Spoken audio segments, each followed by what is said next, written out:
Mr. Genis, the floor will be yours for 6 minutes.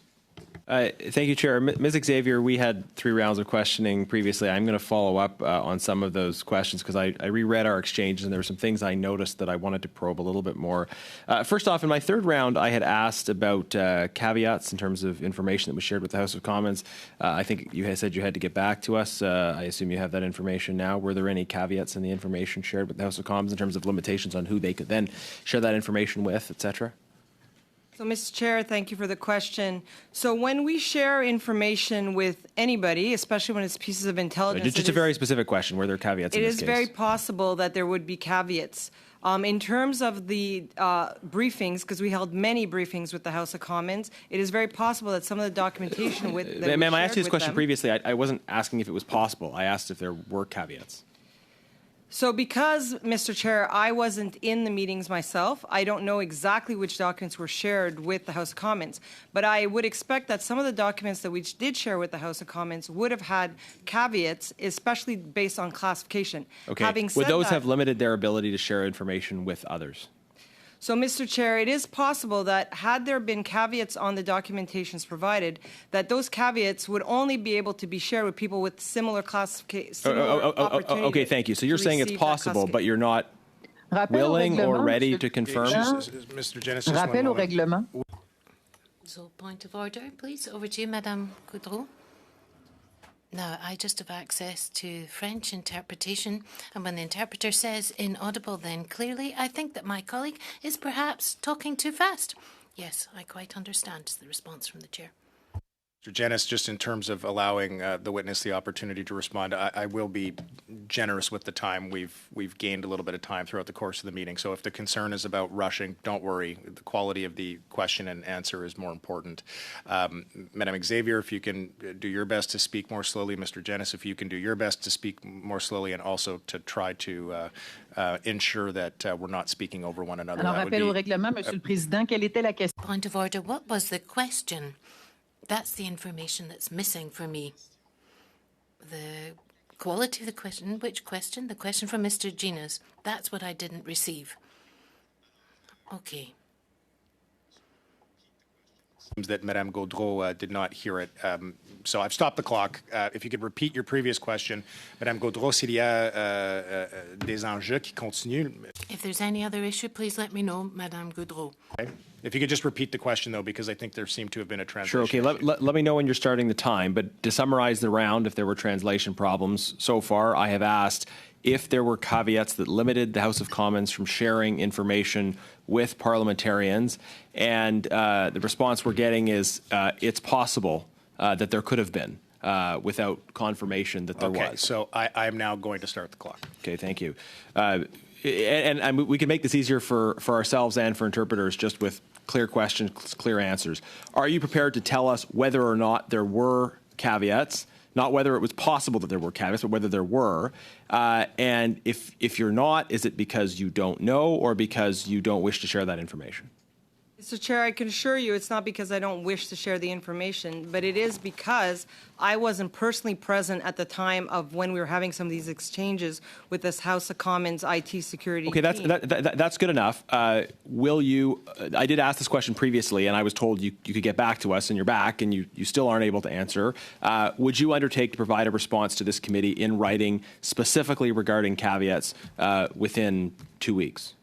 So, Mr. Chair, we'd be happy to be able to answer the question in writing, and we are waiting for the official taskings out of the last time I was present at PROC to be able to answer all of the other questions that were also asked of us. Within 2 weeks?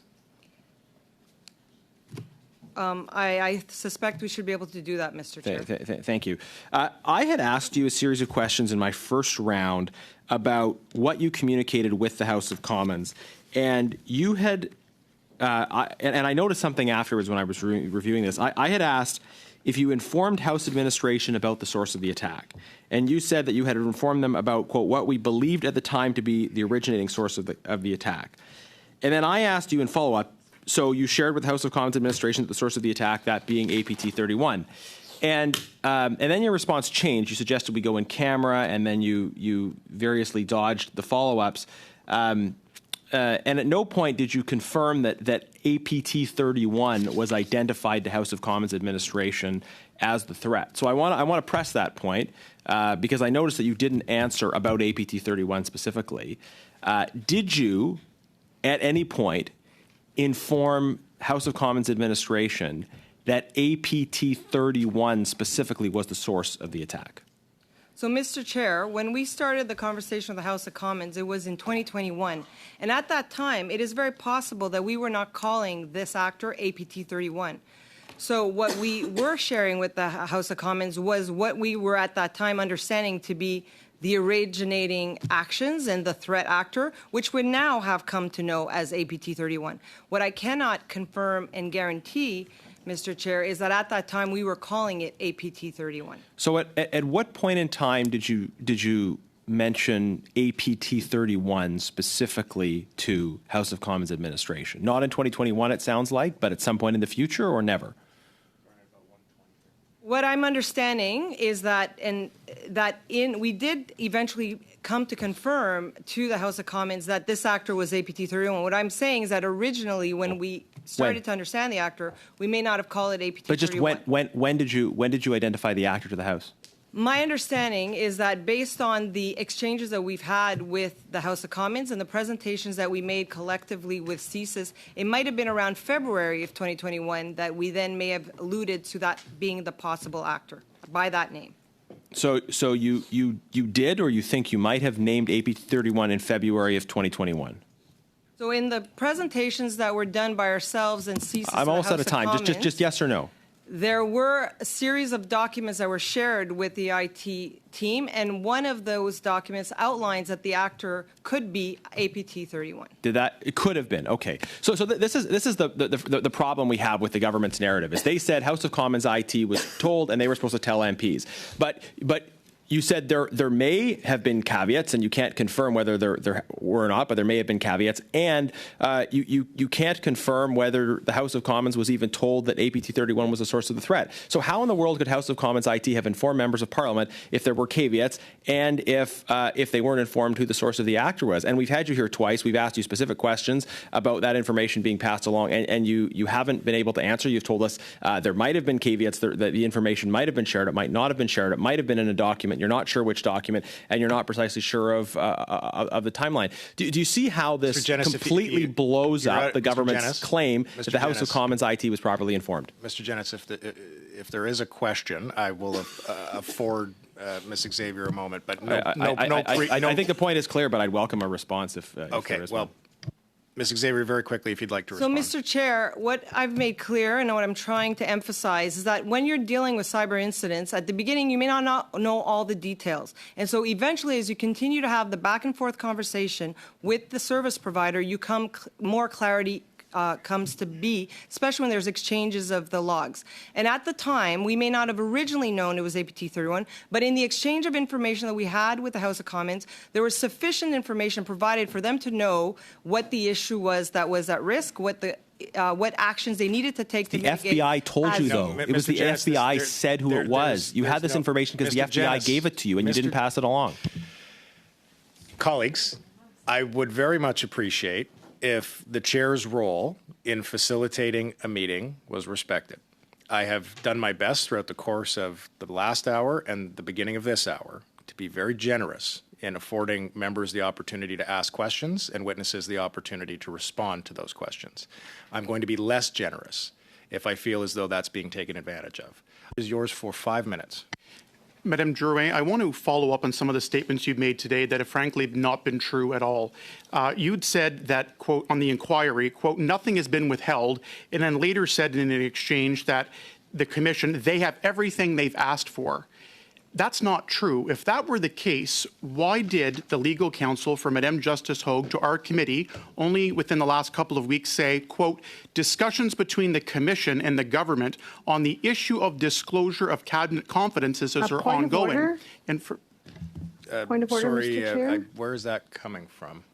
Sorry, oh, Sherry, sorry. I'm hearing. I thought I was hearing voices. Ms. Romanato. My apologies. I'm just kind of confused. I don't know if Mr. Duncan knows that we're not on the same study. We're on the study about the cyber attacks.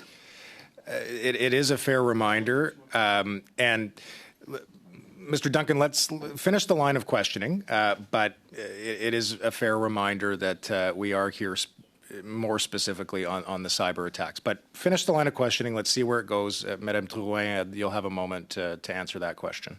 Where I'm going with this is the pattern of cover-ups that have been happening time and time again on this issue. So my question is, I've mentioned about the letter from the legal counsel. If, quote, everything they've been asked for, they've got, why are they still going through a legal process with you to get the documents that they deem relevant and what they want to have? Monsieur le Président, je peux répondre à cette question. Je vais essayer.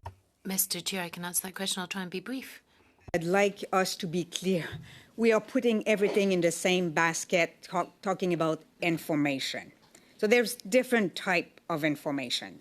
What I have said is that all intelligence information, relevant and classified information, heavily classified information, relevant to the mandate of the Commission, everything has been shared with the Commission without exercising any kind of privileges.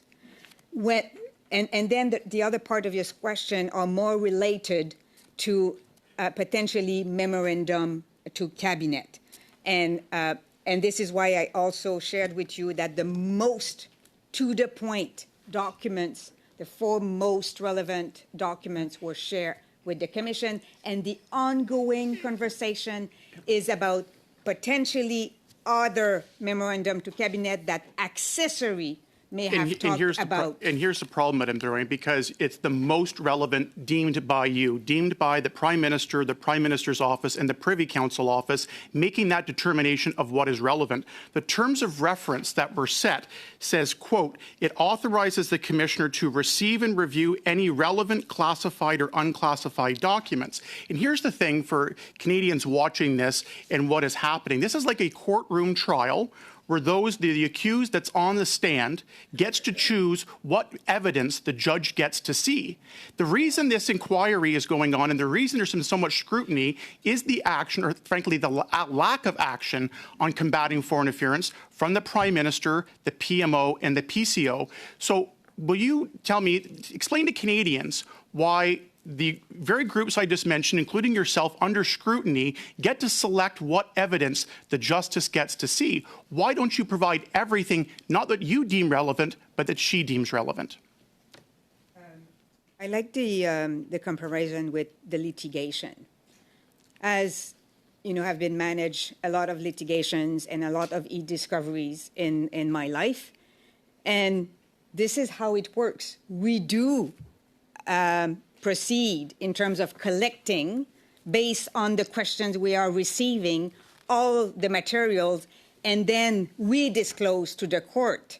Like this assessment, and this is based on good faith, and there are consequences if we are not acting in good faith and trying to hide things. But this is at core of the process. And I will just argue there's consequences when Canadians look at this and see that documents are not being provided as requested by the justice leading this. And so we talk about consequences. It's the integrity of this commission and having the Justice, Madame Justice Hogue, feeling like she has everything she needs to be able to do a proper investigation. Clearly, when lawyers and legal counsel are meeting back and forth, they're clearly not happy. I'm going to pass the remainder of my time over to Mr. Cooper. Just one moment, Mr. Cooper. I will stop the clock. Madame Drouin, I will offer you a brief opportunity to respond. I just want to say that we will all benefit from the work of the Commission and its recommendation. It's not on the advantage of any of us to withhold information in order for her to be relevant in her conclusions. Listen to her. And then, of course, we do have a responsibility as civil servant to strike the right balance in protecting, which is really important for you in terms of the cabinet confidence and making sure that she can do her job. But we all want her to succeed because we want Canada to succeed. Thank you very much, Madame Drouin.